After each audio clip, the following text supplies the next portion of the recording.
suspiciously similar. Applejack continued to follow Torquedge to the damaged rainbow billboard. A toolbox clenched between the orange-colored apple farmer's teeth. After holding a friend's hot air balloon had toppled it over, destroying itself in the process, Mel Skies had signed Torque the tax of repairing both the balloon and the billboard. Applejack, possibly influenced by the manic's frustration and annoyance with the tax, had decided to step forward and lend her a helping hoof. After all, Granny Smith had always said, "You break something, you fix it." And seeing as the rest of her friends were currently preoccupied, it seemed as though she had to be the one to step up to that particular task. Repairing the damaged items wasn't all that was on Applejack's mind, though. When they gone to grab the tools in the first place, Applejack couldn't help but notice that, like before, Torque seemed annoyed with, well, particularly everything. It was definitely something she had to look further into. However, those inquirers would have to wait until after they got to the remains of the balloon and the billboard. It almost went without saying that it was hard to ask questions with something in your mouth, let alone partake in a simple conversation. And so the 2 points continued to silently trot through the equally silent streets of Hoop Hollow. Applejack was pretty startled by exactly how silent it all was. At this time of day, the center of Ponyville could be one of the liveliest places around, unlike the bigger cities. Life moved slowly enough for the ponies there that they could typically find the time to meet up and amicably chat, in spite of the similar circumstances. Hoop Hollow, on the other hand, was completely silent. No ponies talking to each other, not even the ones walking side by side. Barely any birds chirping. Yep, it was certainly rather quiet. Maybe even quieter than Big Mac staring at a sunset and thinking to himself. Applejack thought. After all, her older brother Balance of Quietness had garnered a bit of a reputation even outside of the Apple family. Things were currently very quiet in Hope Hollow. In fact, in these circumstances, even the slightest hypothetical dent in the silence could feel like a full-on explosion. Boom!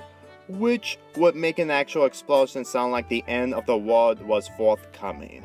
Insignificantly pressing her head down against her head, Applejack looked up towards the source of the sudden loud noise.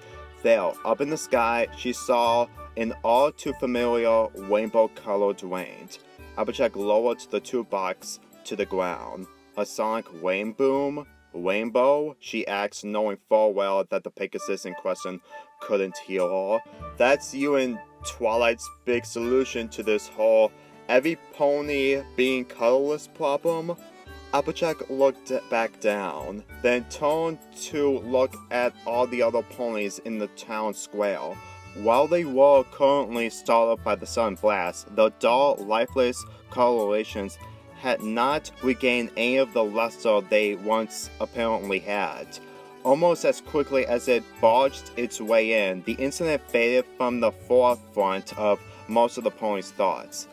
I guess the rainboom didn't work then, Applejack said to herself, sighing in disappointment. Oh well, going off of past experiences, the first go-around at solving a problem as big as this one usually wasn't that successful. But she and her friends would always have a second jab at it, a jab that tended to be far more successful than the first. Possibly a third if the second didn't work out either, maybe even a fourth if they were particularly unlucky. It was at this very moment that Applejack's wandering train of thought was violently rammed off of its tracks by a sudden collision. "Gah!" Applejack exclaimed as she tripped over her toolbox and fell to the ground. The sudden toolbox tripped over, and as its contents spilling out onto the cobblestone pathway. "Whoop!" a stallion's voice exclaimed. "I am so sorry about that."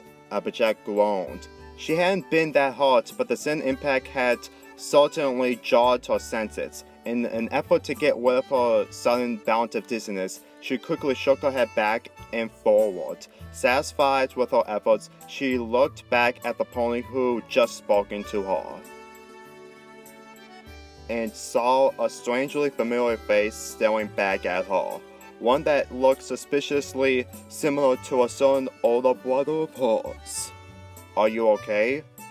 Are you okay?" the gray-coated stallion asked. Though, to be fair, every pony in this town was gray-coated. "Do you need a hoof or anything?" No, I think I'll be good," Applejack replied, shackily lifting herself back onto her hoofs. She shook her head again, then looked back at the pony who just bumped into her. Much to her surprise, his strangely familiar appearance hadn't been a dizziness-induced illusion. He was the same height, had the same mane cut, had the same tail cut, and his coat didn't reach all the way down to his hooves. Aside from his colorization, he looked almost exactly like Big Mac. Do you want any help picking up your tools and stuff?" Non-Big Mac asked. Sure thing," Applejack answered. "Well, this is just perfect," Torkosh signed, rolling her eyes as she spoke. "Why couldn't you just look where you were going, Wombo?" The stallion, whose name was apparently Wombo, scarlet indignantly.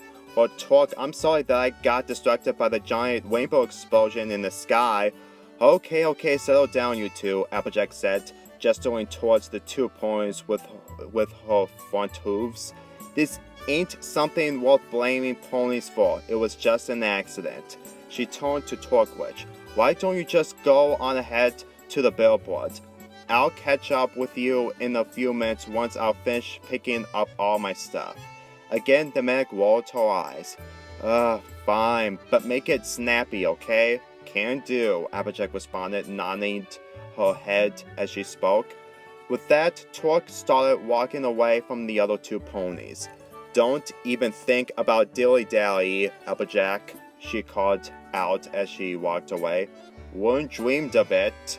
Applejack turned to the stallion who bumped into her. "So, Wampa was it?" she asked, pushing her toolbox back onto its bottom as she spoke. "Well, my real name's Cottonflock," he answered, scooping up a stray hammer with his forehoofs as he spoke. "But most folks here in Hopalo just call me Wompo. Well, they don't do that as much anymore, but still." Applejack tilted her head. "Seems like an old nickname to have. How in Equestria did you manage to get saddled with it?"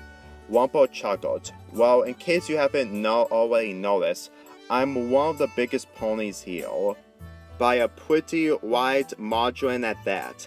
He dropped the hammer into the toolbox, the tool making a loud clank as it fell to the bottom of the box. "Been that way for most of my life. In fact, seems like I spend most of my time looking down at every pony else." "Can't say I know that particular feeling," Applejack replied. "I haven't found any pony who does know it." "Oh, all might just know some pony." On that cue, Applejack's eyes trailed over to the wooden cart Wompo had presumably been pulling, and the yoke miserably laying against the ground beside it. "Is that cart over there yours?" she asked. "Yep, it sure is," Wompo answered. "Can you step back into your collar for a second?" Okay. I guess I needed to do that sooner than later anyway." Without another word, the colorless stallion trotted over to his cart, nudged the metal collar upwards, and carefully slipped his head through it. A few more subtle movements and other minor adjustments pushed it further down his neck, and within the next few seconds it was back to where it was before he stepped out of it. "There you go," he said. Just curious why you want to see this so much." Applejack bit her lip, and she studied the oddly familiar image before her. "Well, it's a bit strange. Miss Applejack, I'm an abnormally large stallion who lives in a town that lost all of its color because of some guy's weird magical machine. I think it can handle whatever it is you want to try and throw at me. In spite of herself, Applejack chuckled. Well, you see, the thing is, you look almost exactly like my older brother. Wumpo blinked. It seemed Applejack had managed to hit him with one of the few things he wasn't expecting. Wait, what? I'm not kidding. You look almost exactly like Big Mac. It's actually a bit frightening, if I'm being honest with myself.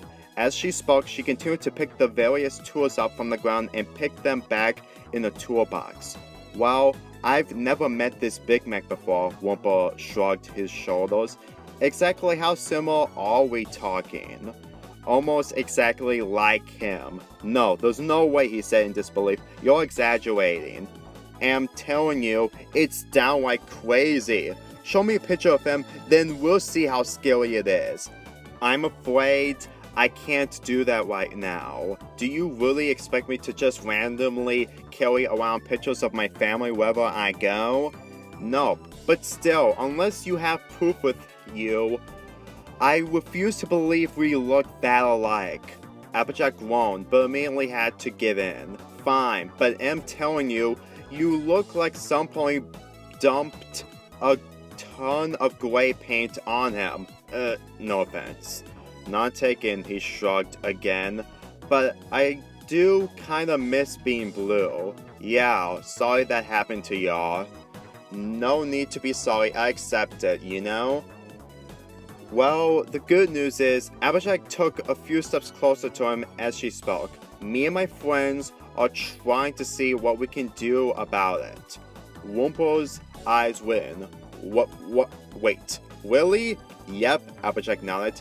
And can't 100% guarantee that we'll work it out, but we have a pretty good track record with this sort of thing. Well, in that case, Wumpo sputtered. Good luck with all that. Thank you, Applejack replied. She reached down to grab another tool, but found that none of them were left on the ground. Well, I guess that's my cue to leave, she said. I'll see you around then. Same to you, Wumpo replied. You know, I actually can't remember the last time I've talked to some pony for so long. That managed to catch Applejack's attention. Really? Yeah, really. For the last few years, it was like some pony would just say, "Oh, Wumpo, I'll pay you 5 bits to carry this thing to the other side of town." And then I say, "Okay," and then that would be it. For whatever reason, Applejack thought to herself that little tidbit of information seemed pretty important. Wow, I'll better be going for real this time. Sure thing, it was nice bumping into you. I hope you don't mean that literally, Miss Applejack. Nope. I thought so. Wumpo started to walk away. Applejack started walking towards the place where she and her friends had crash landed, which coincidentally happened to be the opposite direction Wumpo was going. I guess we'll see you around then. Big Mac! Oh, ha ha, Wumpo playfully rolled his eyes. I still need to see a photo of that guy, by the way. Applejack turned around for one final time. In that case, he'll have to get back to you sometime. Yeah, I guess you will. And with that, the two old ponies finally separate and headed off towards their respective destinations. And as they walked farther and farther away from each other, a similar thought creeped its way into both of their minds. They probably won't be forgetting this strange encounter for quite some time. Wow, Wumpo thought to himself. I forgot how much I missed being blue. He walked in front of his wooden cart, then pulled his metal collar on. Okay, that sounded a bit weirder than I thought it would. Hey Wumpo, you all good? Moody Root asked. Oh, Wumpo turned to face the elder earth pony. Yep, just thinking about some things, haven't we all? Wumpo chuckled. You can't say that again. Well then, Moody Root continued. Have a safe trip, Wumpo. I'll always do, Moody. With that, Wumpo began to trot forward, the cart filled of peaches, behind him, cracking and bobbling along as he moved forwards. It was the sound the blue off-pony stallion had grown quite familiar to. It was almost confronting on its own strange way, one of the few consistencies that had stayed with him, even after the town had entirely lost its hope and its color. Like many of his journeys across town tended to do, his path brought him through the town square. It was actually pretty jarring how quickly it had leavened up over the past month or so. Give or take a few days. Old relationships rekindling, neighbors being reintroduced to each other. It was a strange, albeit very welcome change in attitude. Suddenly he heard a familiar voice, once he hadn't experienced to hear again so soon after his last encounter with the pony it belonged to. "Hey, Wumpo!" Applejack greeted from across the square. Having gained his attention, the orange old pony quickly galloped up to him. "So," she continued, "this is what you normally supposed to look like, huh?" "Yeah, this is," he replied. "You like it?" "Well, it currently beats being all gray and down in the dumps." "Amen to that." That was a brief silence. Anyway, Applejack began once again. "I'm sorry for the supplies interruption, but I had a wide breadth of free time and just couldn't let this sleeping dog lie, if you know what I mean." Wumpo shrugged. "I think I get it. So, I'll take it this is about your brother, the one that apparently looks almost exactly like me?" "Correctamundo, good sir," Applejack replied. "You brought a follow this time?" "Exactly." She bent around to her saddlebags and flipped one side open with her muzzle. She reached into it with a hoof and pulled out a small sheet of paper. To be specific, the sheet of paper was a Polaroid photograph. "Here, look at this here picture," she said, holding the photo in question up to Wumpo. Wumpo looked down at the picture.